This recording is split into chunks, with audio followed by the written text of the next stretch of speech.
네, 안녕하세요. 정차법의 손영덕입니다. 지난 시간에 이어서 한번 정리하고 질문 받는 시간 그렇게 갖도록 하겠습니다. 내용을 그래서 좀 간단하게 할 거고요. 한 20분? 그 정도로 나머지 시간 질문 받는 그렇게 하도록 할게요. 자, 바로 들어가겠습니다. 지난 시간에 이어서 그 좀 제대로 설명 안 했던 부분들 이 부분 다시 한번 잘 한번 정리하시고요. 아테네 부분을 한번 맨 마지막 강의에서 한번 더 얘기하긴 했었던 것 같아요. 저번에 그 국회 끝에서 정리할 때 잘 전달이 안 됐다는 게 있는 것 같아서 다시 한번 이렇게 얘기했습니다.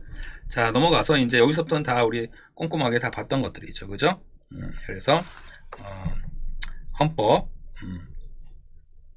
헌법의 의 가장 상위법이고 다른 법률과 비교해서 추상적이라고 했지, 그치? 법책이 아직도 그 헷갈려하는 학생들이 있는데요. 헌법 그리고 뭐였어요? 법률은 두 가지. 국내 일반적으로 국내법 얘기하는 거고 국제법도 있다고 그랬었지. 둘은 동등하다고 그랬어. 주의가 동등해. 그래서 부딪힐 때는 국내법 우위론, 국제법 우위론 두 개가 뭐 왔다 갔다 합니다. 상황에 따라서. 그다음 명령, 대통령 명령, 뭐 총리령 이런 것들. 그다음 뭐가 있어요? 각 지자체의 조례, 그쵸? 그리고 뭐 규칙. 대략 이 정도로 이렇게 기억하면 되겠습니다. 이 정도로. 자, 입헌주의 얘기가 다시 나오는데요. 입헌주의는 자꾸 설명이 이래저래 하는데 간단하게, 그럴수록 간단하게 좀 기억합시다. 그래서 국가기관 구성 원리다. 국가기관은 만들 때 법 위에 만들어야 된다. 법에 근거해서 그 얘기였고요. 자, 근데 처음 근대에는 국가를 만들 때 뭘 중심으로 만들었냐 이 얘기인 거야. 이거는 그치? 한마디로 자유권. 즉 국가가 국민의 생활에 되도록이면 간섭하지 못하게, 특히 경제 문제에서 간섭하지 못하게 그랬던 거였죠. 그렇죠? 그래서 나오는 말들이 이제 뭐 소극적 국가 이런 것들. 근데 어떤 문제가 발생했어요? 빈부격차, 경제공황, 대공황.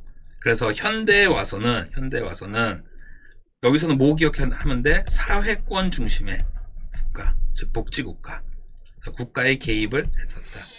자, 따라서 국가기관이 어떤 역할을 국가기관들이 어떤 역할을 해야 되느냐?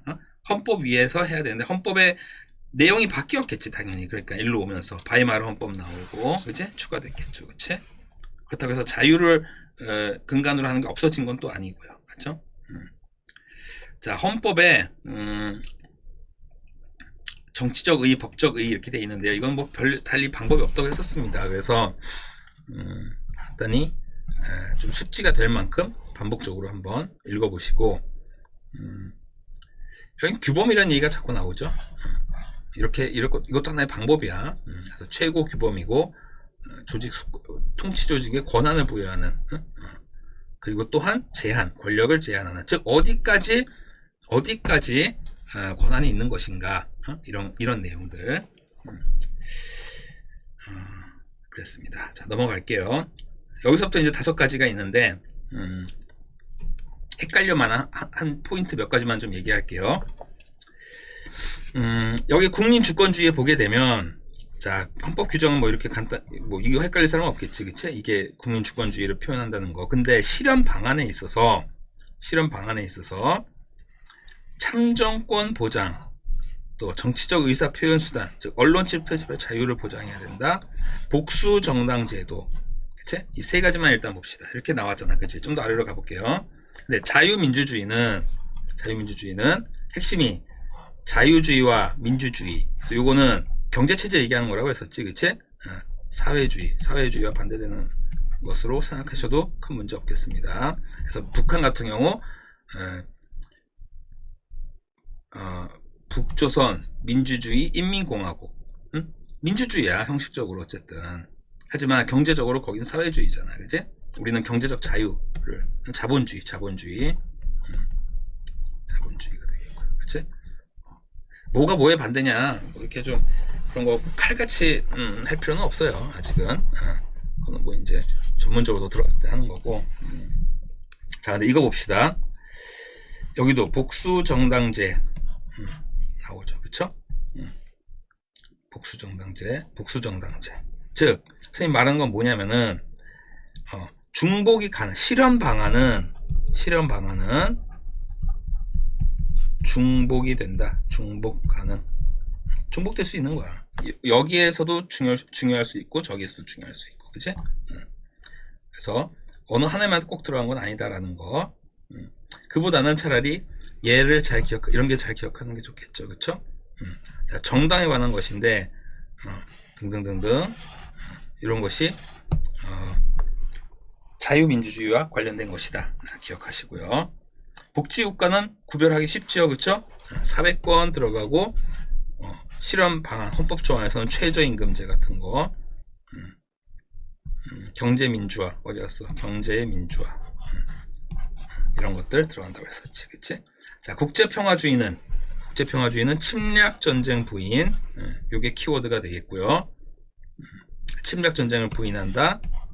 그리고 조약에 관련된 거, 국제법규는 국내법과, 그러니까 외국과 관련된 거 이렇게 생각하시면 되겠습니다.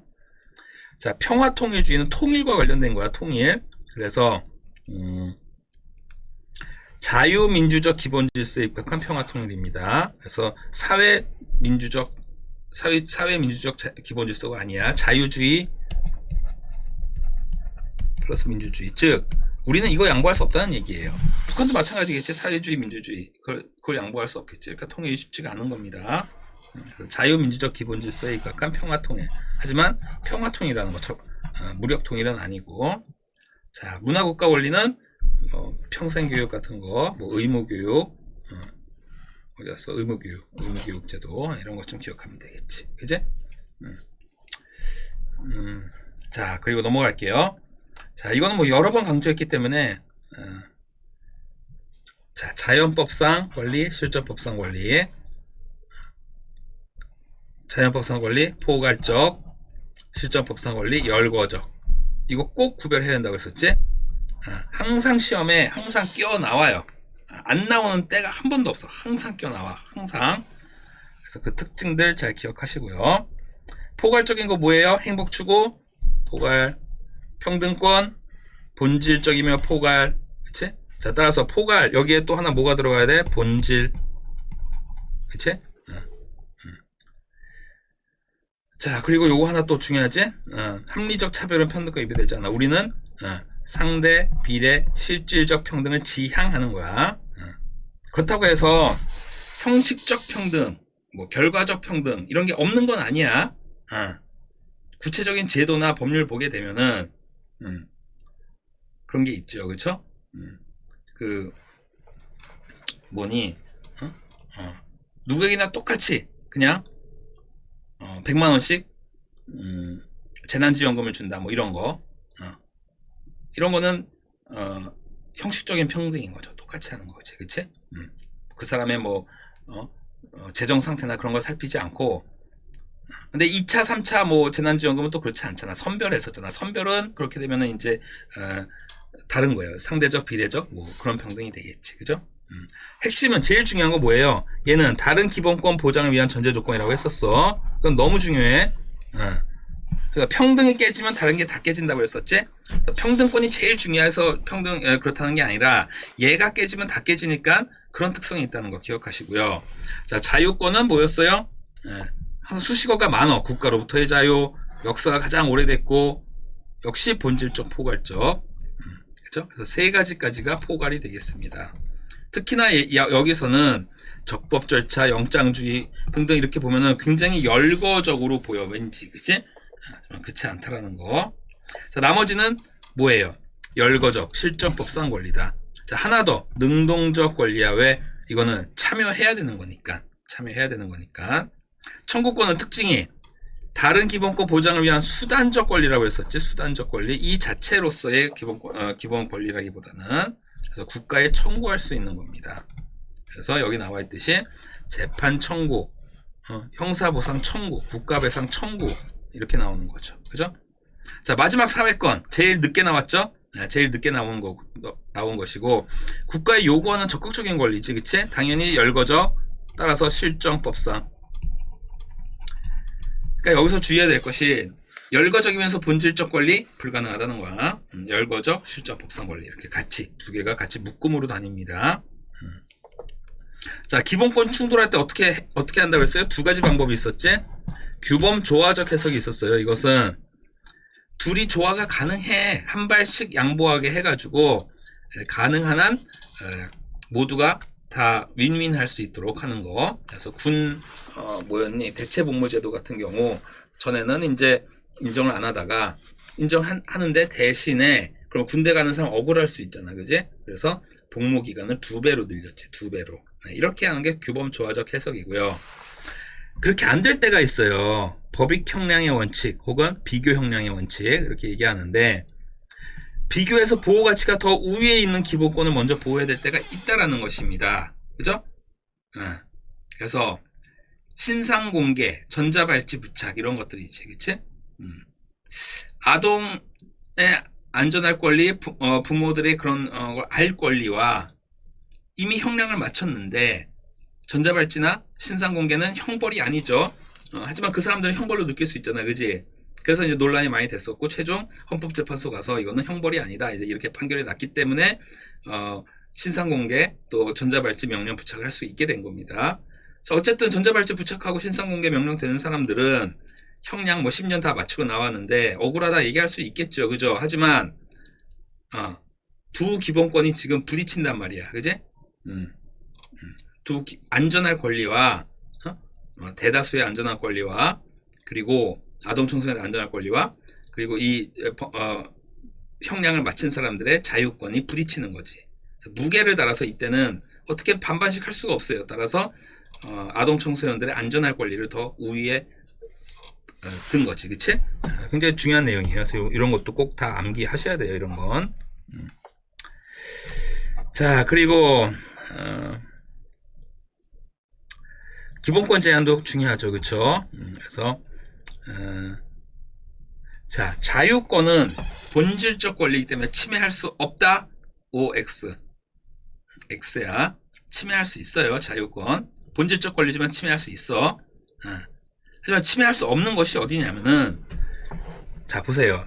헌법이기 때문에 추상적이지, 그치? 그래서 뭐라고 구체로 나와 있지는 않아. 하지만 안전보장, 질서유지, 공공복리를 위해서라면 법률로서 국회가 만든 법률로서만 제한할 수 있고, 제한하는 경우에 본질적 내용을 침해할 수 없다, 이제 이렇게 돼 있는 거죠. 따라서 자유권도 침해할 수 있는데 자유의 본질적인 것까지는 침해할 수가 없대. 그럼 그거 어디까지일까요? 이제 그거는 구체적인 그 개별 사안마다 재판에 가 봐야 되는 거예요. 재판에 가 봐야 되는 거야. 그래서 어디까지가 침해할 수 없는 것인지. 가령 마스크 쓰는 거 자유를 침해하는 겁니다, 국가가. 나 마스크를 안 쓸 자유 있는 거거든요. 하지만 공공복리를 위해서 또 국가, 뭐 시민들의 안전을 보장하기 위해서 제한하는 거란 말이야. 제한. 그치? 제한하는 거야. 그래서 어기면 과태료 10만원 부과하고 하는 것이죠. 거기까지는 본질적인 게 아니라고 해석이 나왔기 때문에 그렇게 하고 있는 거지, 그치? 근데 그것이 아니라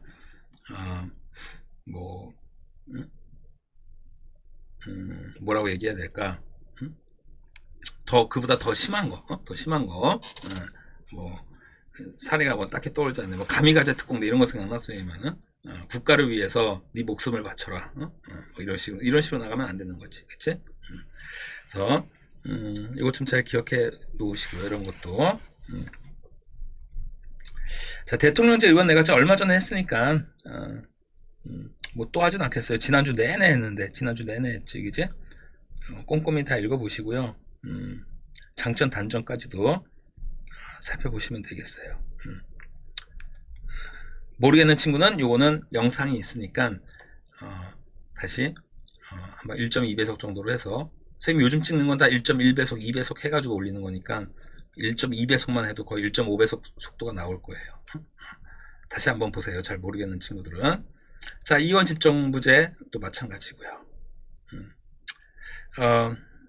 앞에서 내각제, 대통령제 물어보면은 무조건 전형이라고 했지? 그래서 영국, 미국, 영국과 미국. 그래서 전형적인 대통령제다, 전형적인 의원 내각제다 얘기 안 나오더라도 전형적인 걸 얘기하는 겁니다. 자, 요것의 그 특성을 꼼꼼히 알아놔야 이거 여기서 안 틀린다고 그랬어요. 자, 여기서 내각제 특징이 뭐냐? 우리나라 거 7가지, 셋, 넷, 다섯, 6가지네. 6가지 꼭 알아야 되고요. 그러면은 요것이 아닌 것들은 뭐예요? 나머지는 대통령제 특징이야. 그러면 대통령제 특징 뭐 간단하게 뭐 들어볼까? 탄핵, 소추, 또 대통령의 법률안 거부권. 자, 그럼 질문이 어떤 식으로 보통 많이 나온다고 했어요? 우리나라의 특징이다. 네, 우리나라 의원 내각제의 특징은 해놓고 얘 넣고 얘 넣고 얘 넣고 이렇게 4개 넣고 하나는 법률안 거부권 넣어놓으면 왠지 맞을 것 같아. 이거 법률안 거부권 우리나라에 있으니까. 하지만 법률안 거부권은 대통령제 요소야. 내각제 요소가 아니고. 그죠? 그래서 얘를 제대로 기억한다는 건 거꾸로 대통령제 특징도 따박따박 기억을 잘 구별해서 해놔야 된다라는 겁니다. 대통령제 특징 하면서 이걸 하나 끼워 넣을 수도 있는 거고요. 의원 내각제 특징 하면서 얘를 하나 끼워 넣을 수 있는 건 아주 고전적인 전형적인 문제예요. 자, 요 내용만 물어보는 건 사실 어려운 문제들이 아니야. 꼼꼼하게만 공부했으면 별 문제가 없고요. 근데 이제 조금 더 어려운 문제는 다른 단원에 있는 우리가 배웠던 내용들을 같이 섞어서 내는 게 이제 조금 더 난이도가 높아지는 문제가 되겠고, 그보다 더 한 단계 높은 것은 이제 거기서 이제 좀 더 뭔가 응용을 하고 자기가 추론을 해야만 풀리는 문제들, 그런 게 있어요. 근데 이번 시험은 이것저것 섞는 문제도 거의 없어요. 즉 선생님 나름대로는 쉽게 냈는데 과연 이제 결과가 어떻게 나올지는 봐야겠어요. 주관식은 이미 선생님이 한 3문제 중에 2문제는 뭐 거의 절반은 다 얘기해줬고, 뭐 나오겠다 얘기해줬고, 절반이 뭐야? 절반도 더 되네. 3분의 2는 얘기해줬어요. 3분의 2는 그리고 제일 중요한 것은 문제 유형이 어때요? 선생님 문제 유형은 전부 다 모의고사 변형한 문제들이다. 모의고사 변형한 문제들이다. 선생님 그래서 마더텅 샀어요. 선생님이 마더텅 갖고 보충하잖아. 마더텅 갖고 하거든. 그래서 마더텅 산 학생들이 많은데 미치려고 그래. 당연하지. 똑같은 문제가 계속 정말 지루하게 나와요. 토할 만큼 나오고 그거 다 풀다 보면 토할 수 있어 진짜. 근데 그 마더텅에서 옛날 문제들이 있거든. 2015년부터 이하 문제들. 그 문제들은 왜 들어가 있는 거냐면 예전에 정치 따로 법 따로였단 말이야. 훨씬 더 내용이 체계적이고 그랬었어요. 근데 사실 어느 정도 체계 잡힌 이해가 있어야 나머지 내용도 쉽게 이해가 가는데 지금의 구성은 사실 그건 체계적 이해를 하기에는 좀 많이 부족해. 두 권을 합치다 보니까. 그래서 이제 앞에 문제들은 그냥 그런 게 있는 거고요. 따라서 2015년 이하 문제들은 그냥 개념 정리한다 생각하고 그냥 한 번씩 그냥 빠르게 그냥 뭐 다 보면서 풀어도 별 문제 없어요. 이제 선생님이 내는 문제들은 대부분 아니라 다 2017년 혹은 아무리 오래 2016년 이후에 모의고사, 뭐 수능, 또 학력평가 이 문제들을 좀 바꿔서 이렇게 내는 겁니다. 그래서 그런 문제들 위주로 풀면 되겠고요. 즉 2015년 이하 문제 풀지 말라는 얘기야. 굳이 거기에 막 그렇게 목매달지 말고 이해 안 간다고 그거 갖고 막 그러지 말고 그 이후 문제를 열심히 푸시고요. 마더텅을 선생님이 추천한 이유는 다른 거 없어요. 혼자서 그냥 계속 그거 풀다 보면은 알아서 다 돼. 뭐가 돼? 문제 유형이 어떻게 나오냐부터 시작해가지고 어떻게 뭘 꼬아서 어디를 헷갈리게 해서 물어보는지 그게 수도 없이 계속 반복되다 보니까 하다 보면 알아서 그냥 알게 돼요. 단 더럽게 힘들지 그걸 다 하려면은. 하지만 그거 한 권 달달달달 다 완전히 다 풀고 다 분석하면은 틀릴 게 없습니다. 만점 보장돼요. 근데 힘들다는 게 문제야. 힘들다는 게. 그래서 꼭 뭐 굳이 마더텅 꼭 살 필요 없고요. 그냥 그 EBS 들어가서 기출문제 그 만드는 거 있잖아. 기출문제 그거 해가지고 단원별로 해서 2016부터 최근까지의 모의고사, 수능 등등 기출문제만 한번 쭉 뽑아가지고 그것만 그냥 이렇게 봐가면서 푸는 거 연습해도 충분히 담아줄 수 있습니다. 그렇게 돼요. 그래서 뭐 선생님 문제집 못 풀어야 돼요. 추천을 이렇게 받는 경우가 있는데 사실 마더텅 추천할 필요도 없어요. 그건 이제 제가 보충 교재로 이제 교재를 선정해야 되니까 한 거고, 모의고사 문제, EBS 가가지고 모의고사 공짜로 다 받을 수 있잖아, 그지? 그렇게 해가지고 그거 해서 그냥 열심히 풀어봐도 충분히 다 맞을 수 있습니다. 아무튼요, 네. 자, 그다음 얼른 넘어갑시다. 자, 요거까지 했었고, 그다음에 국회는 뭐 너무 많이 했었지, 그지? 너무 많이 했어서. 의외로 여기서부터 이제 너무 어려워 사실은. 그래서 네 개 입법에 관한 거, 국가기관 구성, 국정감사, 재정에 관련된 거, 그렇지? 뭐가 어디에 들어가는지 정도는 알아야겠고, 특히 제일 본연의 임무는 바로 입법이죠. 그래서 헌법 개정안 제안 의결 법률안 개정. 그리고 여기는 이제 임명 동의권이라고 했었고, 국정감사에 관련된 것은 국정감사 조사, 탄핵 여기에 들어가고요. 그렇죠? 자, 그리고 대통령 권한 행사에 대한 동의 및 승인권. 그래서 대통령이 외국 뭐 정상과 해가지고 무슨 조약을 맺고 비준을 혹은 뭐 이제 외교부 장관이 해갖고 와서 비준을 했다 그런 거 있으면은 마지막에 동의를 받아야만 그게 국제법으로 효력이 발생한다는 거지, 그치? 자, 그리고 조세 법률주의 기억하시면 되겠고요. 자, 국회 조직, 교섭단체, 이거 20인 이상 잘못된 거 아니에요? 어떤 학생이 그랬는데, 아니야, 맞아. 맞는 거야, 20인 이상. 즉, 뭐냐면은, 어떤 안건을 갖고, 막 토론을 해보자 하는데, 300명의 국회의원이 300건을 들고서는 다 얘기를 해봐. 그러면은, 얼마나 복잡하겠어, 그치?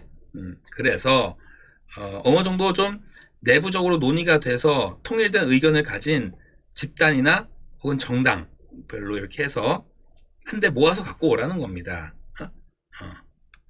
그래서 20인 이상의 소속위원을 가진 정당이 어떤 의견을 모았어. 그래서 뭐 차별금지법이란 거를 추진하자 이런 식으로. 물론 이제 그 발의를 아래에서 보게 되면 어떤 법에 대해서 발의를 하는 거 10인 이상만 있으면 돼요. 10인 있으면 돼. 즉 차별금지법을 갖다가 상정해 보겠다 하면 10인 이상만 있으면 되지만, 일단은 뭐 이런저런 뭐 차별금지법이나 차별 문제라든지 혹은 등등을 위해서 뭐 가령 긴급 뭐 임시회를 소집합시다. 임시회의를 소집합시다. 이렇게 하는데 혼자서 임시회의를 소집합시다. 국회의장한테 가서 이렇게 하면 안 한다는 거야. 최소한 그게 20명은 돼야 된다는 얘기지. 그치? 그래서 그러한 정당 또는 모임으로 구성되어서 효율적 진행을 위해서 하는 거예요. 효율적 진행. 그래서 이번에 좀 시국이 시급하고 뭐하고 하니까 임시회를 빨리 소집해서 긴급한 법안을 몇 개 좀 빨리 처리합시다. 뭐 이렇게 국회의장한테 가서 요구를 할 수 있는 게 바로 이제 교섭단체가 되는 것이죠. 그렇죠?